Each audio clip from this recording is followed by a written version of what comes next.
study of Samson reveals a real man, not a half god, semi divine superhero.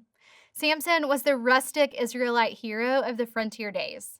Perhaps American heroes like Davy Crockett, Jim Bowie, and Daniel Boone are better analogies to Samson than the mythological persons of Hercules or Atlas that we often assign to him.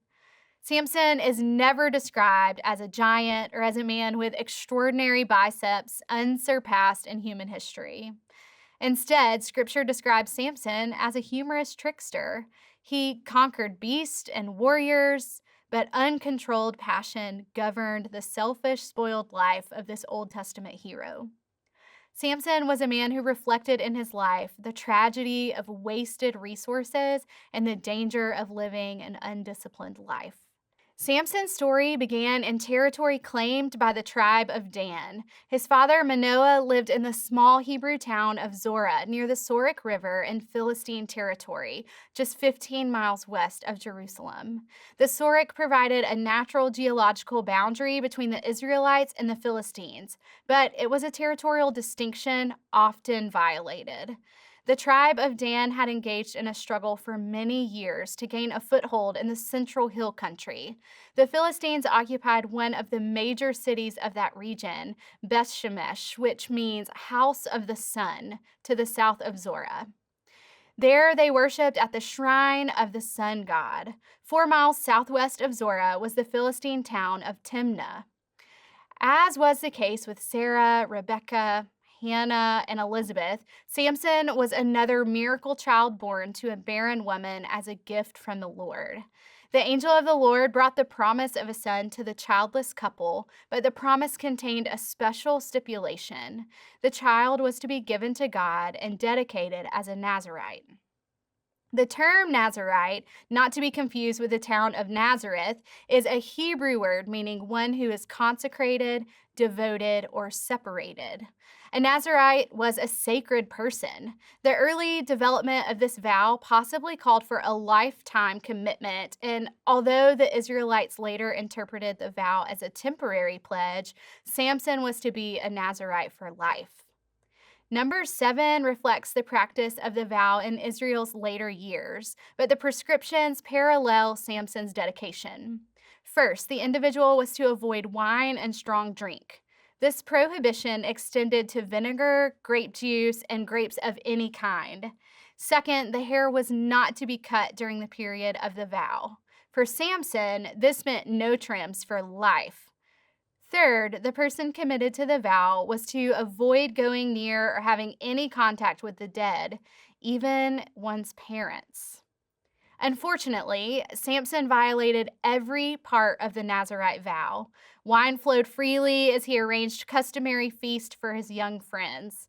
He violated the part about contact with the dead by taking honey from the unclean carcass of a lion and sharing this with his parents. Ultimately, through his foolishness, he also lost his hair. The Spirit of the Lord, who periodically came upon Samson, disappeared from his life as he gradually violated the solemn vow made to God by his parents before his birth.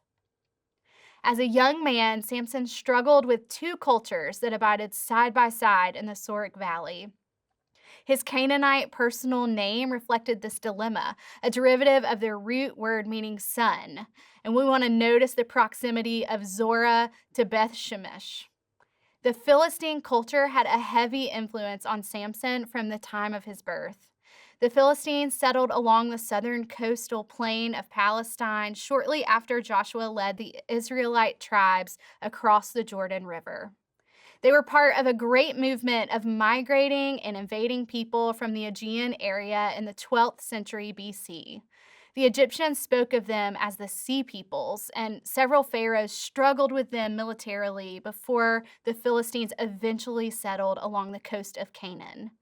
Interaction between the various cultures in Canaan during the time of Samson was unavoidable.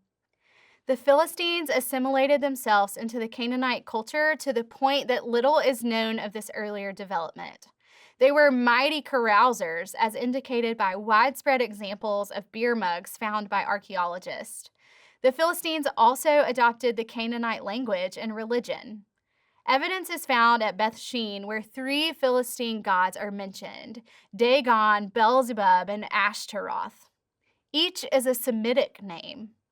Dagon controlled the weather and fertility of the earth and humanity.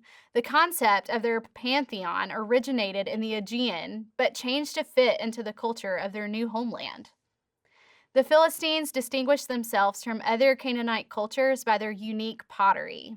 It included a beautifully dark painted ware with intriguing geometric designs or pictures of swans preening their feathers.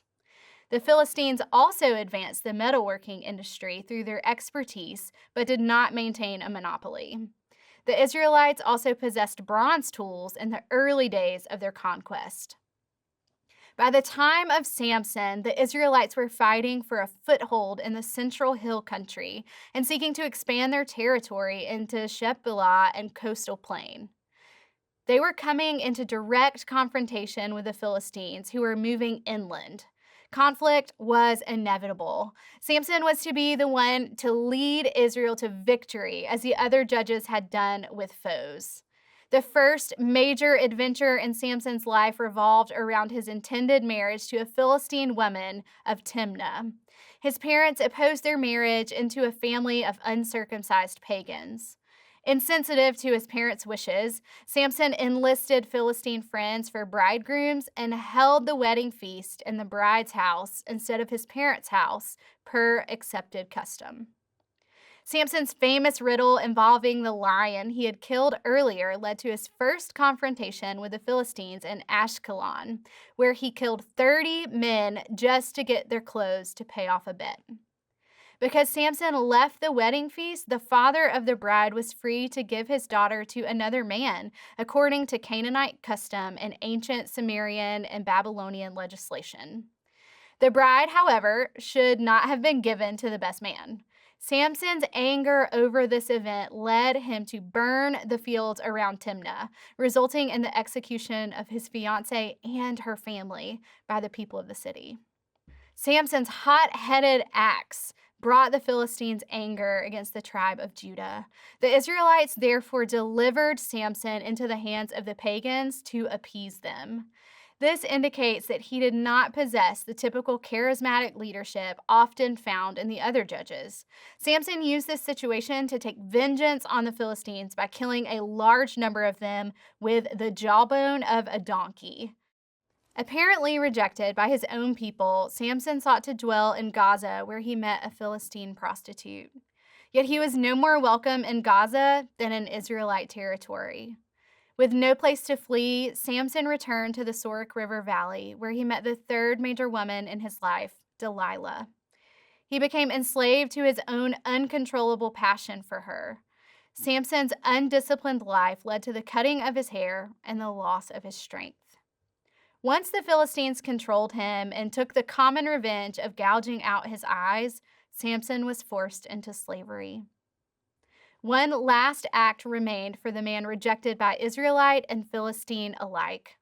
In this final act of desperation, revenge, and heroism, Samson single-handedly caused the temple of the Philistine god Dagon to collapse, killing many of Israel's enemies as well as himself. Samson was unlike the other deliverers or judges. He lacked the charismatic leadership displayed by individuals like Deborah or Gideon. The people appear to reject him in his lifetime. Only after his death was he seen as a hero to later generations of Israelites. Samson was a negative religious hero. Why then is he listed among Israel's deliverers and judges?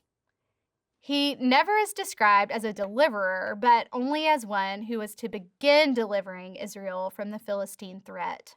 Samson's acts against their enemy of Israel led to his inclusion as a hero in the book of Judges in later generations. What apparently was important to the compiler of the book was the pain and destruction Samson inflicted upon the uncircumcised pagan enemies of Israel, which was a unifying thread throughout the accounts of the Judges. Samson was truly a man of the sun, as he fell under the influence of the Philistine culture. Samson allowed his pride and desires to go unchecked, living a life on the edge of obedience, which eventually ensnared him. Yet, God redeemed Samson's life, using him to conquer the Philistines. There is much danger in living an undisciplined, unchecked life. Samson isn't someone we should emulate, but is both a cautionary story and a picture of the goodness of God to redeem that which is broken.